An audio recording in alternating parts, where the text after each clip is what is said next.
আসসালামু আলাইকুম। এটা একটা হাইওয়ে।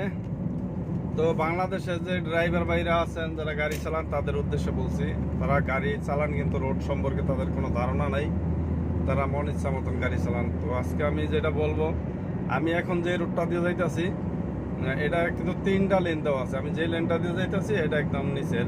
তো এটা দিয়ে আপনি সবচেয়ে স্লো গাড়ি চালাইবেন, যারা স্লো যাবেন তারা এটা দিয়ে যাবেন। আর আপনি যখন আপনি স্পিডে যাইতে চাইবেন একটু বাড়াইবেন, ওভারটেক করবেন ডিলারে, ঠিক আছে, আপনি এইটা তুলবেন সিঙ্গেল দিয়া, ওকে, হ্যাঁ, এটাতে যাইবেন। তারপরে আপনারা কি করবেন, যখন আপনার আরো স্পিডে যাইতে আপনার জরুরি, তখন আপনার গাড়ি ডাইনে বামে দেখে আপনার এটা সিঙ্গেল দিয়া এই যে এটা তুলবেন। এটা হলো আপনার হাই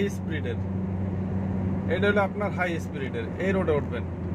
কিন্তু আমাদের দেশের ড্রাইভাররা যেমন এই সম্পর্কে অজ্ঞ, আর আমাদের দেশে যারা লাইসেন্স দেয় তারা এই সম্পর্কে কোনো তাদের ধারণাই নেই। তারা ইন্টারভিউ তো বলতে এরা কিছুই বোঝে না, লাইসেন্স সম্পর্কে মূলত এরা কিছু বোঝে না।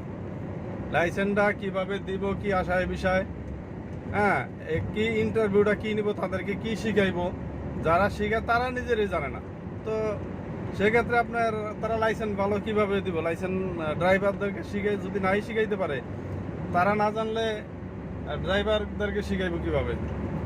তো আপনারা বাংলাদেশের ড্রাইভাররা আমরা দেখি যখন সোলো যেই গাড়িগুলা বড় বড় ট্রাকগুলা ওঠে আপনার এই রোডটার ভিতরে, 3 নম্বর রোডটার ভিতরে, যেটা আপনার হাই স্পিডে যাইবে এটার ভিতরে, হ্যাঁ, এটার ভিতরে যখন তারা ওঠে তখন কিন্তু এটা স্লো হয়ে যায় রাস্তাটা।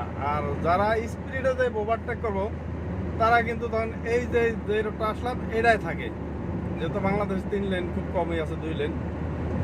তো এটা থাকার কারণে তারা নিচে দিয়ে যখন যায় ওভারটেক করতে চায় তখন এই জায়গায় অ্যাক্সিডেন্টগুলো করে, বুঝছেন, অ্যাক্সিডেন্টগুলো করে।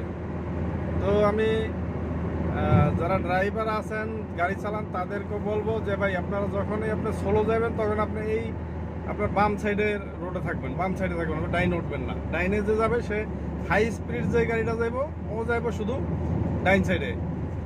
হ্যাঁ, এই যে দেখেন আমার সাইডে আমার একটা ওভারটেক করতেছে, যেহেতু আমি গাড়ি চালাইতেছি সোলো, আমার ওভারটেক করে ও ডাইনে উঠতেছে। কোনো আপনার এই যে এই গাড়িটা আমার ওভারটেক করে ডাইনে উঠছে। তো কেউ সিঙ্গেল কি হরেন দিতে হয় না, কোনো কিছু দিতে না, যার মতন সে সামনে দেখবো পিছু দেখে তারা ওভারটেক করবো। কারণ এইভাবে যদি আপনার গাড়িগুলা চালান ওভারটেক করেন, ওই যে দেখেন হাই স্পিড আর একটা যেটা এইটা সাইড দিয়ে দিচ্ছে, এটা আমার যেটা ওভারটেক করছে, হ্যাঁ, ঠিক এই সিস্টেমে আপনারা গাড়িগুলো চালাইবেন। গাড়িগুলো চালাইলে কি হলো, আপনার অ্যাক্সিডেন্টটা হবে না, অ্যাক্সিডেন্ট থেকে আমরা রক্ষা পাইতে পারবো। আর যারা এই সম্পর্কে কোনো ধারণাই নাই তাদেরকে দিয়ে আপনি যদি আপনার একটা ক্লাসের শিক্ষক মাস্টার যদি অঙ্কর সম্পর্কে তার কোনো ধারণা না থাকে, তার অঙ্কের টিচার বানায় দিলে কোনো লাভ হবে না, কারণ সে অঙ্ক নিজেই তো জানে না, তাইলে আপনি আরেকজন ছাত্রকে শিখাইব কিভাবে? তো সেক্ষেত্রে আমি এটাই বুঝাইতে চাইছি যে বাংলাদেশে যারা লাইসেন্স দেয় তারাই বিআরটি থেকে যারা লাইসেন্সগুলো দেয় তারাই এগুলা জানে না কিছু, হ্যাঁ, এই সম্পর্কে তাদের কোনো ধারণা নাই।